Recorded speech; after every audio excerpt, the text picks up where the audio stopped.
Hi, I'm Emma Guy, and I'm here to tell you about what I have learned this semester in global challenges and sustainability, and how I intend to use this knowledge in my future career or studies.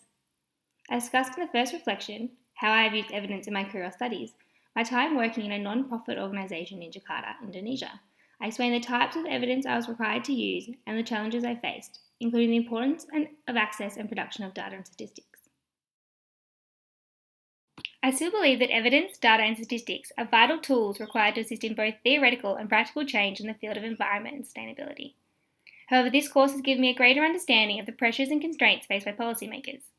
The challenges of incorporating science into policy, including timeliness, culture, relationships, timeframes, and access, were explored throughout the semester.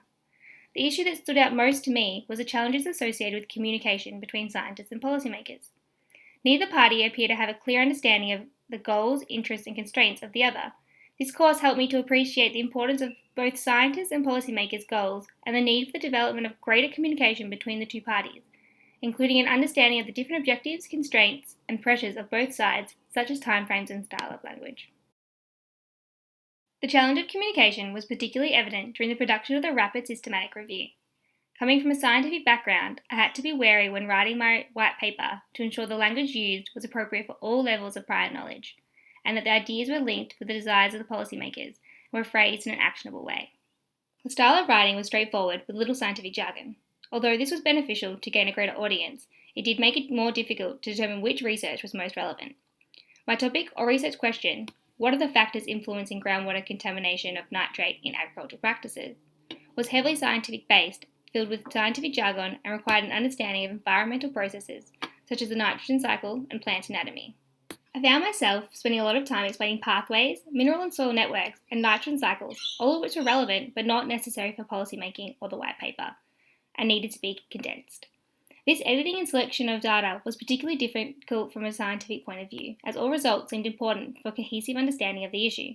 However, not all results were necessary for policymaking. Additionally, the Rapid Systematic Review is a great way to provide a collaboration of prior research into an area. However, due to the rapid and selective nature of the review, the results have the potential to be biased or skewed to a particular interest. The skills and knowledge acquired throughout this course has greatly benefited my career and future opportunities by refining both my written and verbal communication to a wider population, as well as providing a greater understanding of the key constraints faced by both scientists and policymakers. I now have the capacity to respect the time required for scientific research, as well as an understanding of the fast approaching deadlines and pressures of policymakers. Although I do not yet know where the future may take me, the ability to use strategic planning approaches, utilising the knowledges we currently have, and developing realistic future predictions will be relevant in many scenarios. Overall, this has been a very eye-opening and insightful unit. I look forward to utilising the skills and strategies acquired to encourage the integration of evidence wherever I can. Thank you for all your wonderful work and guidance throughout the semester.